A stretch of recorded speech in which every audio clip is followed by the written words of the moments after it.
गुज़िश्ता चंद रोज़ में मुल्क भर में आटे की कीमतों में होशरुबा इजाफा देखने में आया है। पंजाब में इस वक्त आटा 64 रुपये फ़ी किलो के हिसाब से बिक रहा है, जबकि आटा मिल मालिकान का मुतालबा है कि इस कीमत को 70 रुपये फ़ी किलो तक ले जाया जाए। वफाकी वज़ीर बराए फूड सिक्योरिटी खुसरो बख्तियार इस वक्त मिल मालिकान से मज़ाकरात में मसरूफ़ हैं और ताहाल इस हवाले से कोई फ़ैसला सामने नहीं आया है। इस्लामाबाद, जहां मई 2019 में आटा 45 रुपये फ़ी किलो के हिसाब से दस्तयाब था, वहां 16 जनवरी 2020 के सरकारी आदाद शुमार के मुताबिक 59 रुपये फ़ी किलो के हिसाब से आटा बिक रहा है, जबकि कराची में यही आटा मई 2019 में 54 रुपये फ़ी किलो के हिसाब से दस्तयाब था। आज ये कीमत 68 रुपये फ़ी किलो तक पहुंच चुकी है। यहाँ दिलचस्प अमर यह है कि हुकूमत पाकिस्तान के मुताबिक गुज़िश्ता बरस गंदम के कुल पैदावारी टारगेट से 7 लाख टन कम पैदावार हुई। ताहम हुकूमत ने इस कम पैदावार के बावजूद ये दावा किया था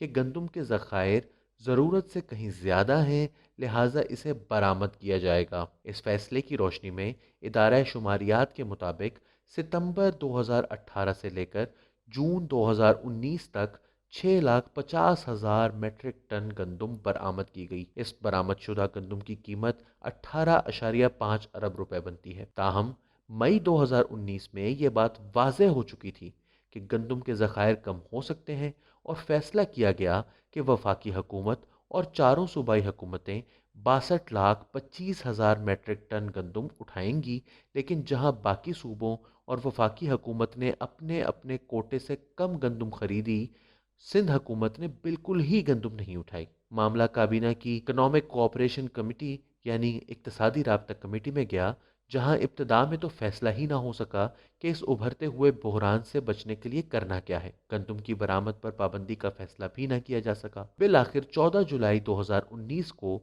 यह फैसला हो गया कि गंदम की बरामद पर पाबंदी लगाई जानी चाहिए, लेकिन 25 जुलाई तक इसका नोटिफिकेशन जारी ना हो सका। आखिरकार नोटिफिकेशन तो जारी हो गया, लेकिन इसके बावजूद 48,000 मेट्रिक टन गंदम महज अगस्त और सितंबर के महीनों में बरामद कर दी गई। हुकूमत का मौकफ है कि यह पाबंदी गंदम की बरामद पर थी, लेकिन इससे बनने वाली अशिया मसलन आटा, सूजी, मैदे वगैरह की बरामद पर नहीं थी। ताहम अक्टूबर 2019 में हुकूमत को यह खदशा लाहक हुआ कि कहीं गंदम से बनने वाली अशिया के नाम पर गंदम न दरामद की जा रही हो, लिहाजा इन अशिया की बरामद पर भी पाबंदी लगा दी गई। वाज़ेह रहे कि पाबंदी लगाए जाने के बावजूद जो बरामदात जुलाई से अक्टूबर के दौरान हुई, इनकी मालियत 1 अरब 83 करोड़ रुपए बनती है। हैरत अंगेज तौर पर अक्टूबर ही में जब हुकूमत इस नतीजे पर पहुंच गई कि इसके अंदाजे दुरुस्त साबित नहीं हो रहे, तो वफाकी हुकूमत ने सूबों और यूटिलिटी स्टोर्स को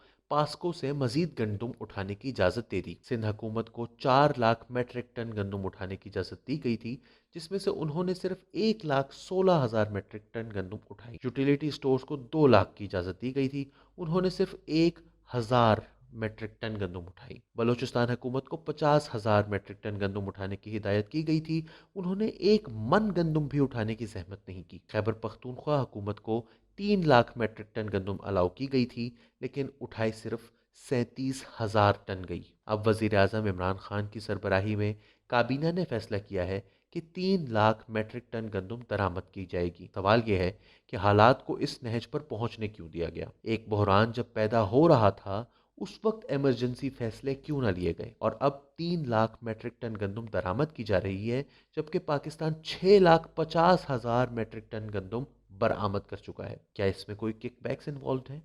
अगर हैं, तो ये कौन लोग हैं जो आवाम से 2 वक्त की रोटी भी छीन लेना चाहते हैं? और अगर ये नाअहली है, तो फिर इसका जिम्मेदार कौन है? वजीर आजम इमरान खान के माजी के बयानात की रोशनी में देखा जाए तो इस सारे बहरान का खुरा तो उन्हीं के घर पहुंच जाएगा, कि महंगाई तो हमेशा तभी होती है जब इमरान खान साहब के बकौल हुक्मरान करप्ट होता है। लेकिन अगर ये करप्शन नहीं भी है और मामला सिर्फ नाअहली तक महदूद है, तो फिर करप्शन और नाअहली में फ़र्क क्या है? दोनों में से कौन कम बुरी है और कौन ज़्यादा? अब इस सारे स्कैंडल की तहकीकात होंगी, सूबाई और वफाकी हुकूमतें एक दूसरे को मोरद इल्ज़ाम ठहराएंगी, फिर कुछ लोगों पर उंगलियां उठेंगी, इनमें से कुछ के खिलाफ इंक्वायरियां होंगी, ٹی وی ٹاک شوز میں حکومت اور اپوزیشن بیٹھ کر ایک دوسرے پر الزامات کی بوچھاڑ کریں گی، اور ایک وقت آئے گا کہ سب لوگ سب کچھ بھول بھال جائیں گے اور انکوائری کا کوئی نتیجہ برآمد ہی نہیں ہو پائے گا۔ اس دوران وہ لاکھوں پاکستانی جو پہلے ہی 2 وقت کی روٹی بمشکل پوری کر پا رہے تھے، گندم کی ہوش ربا قیمتوں کے باعث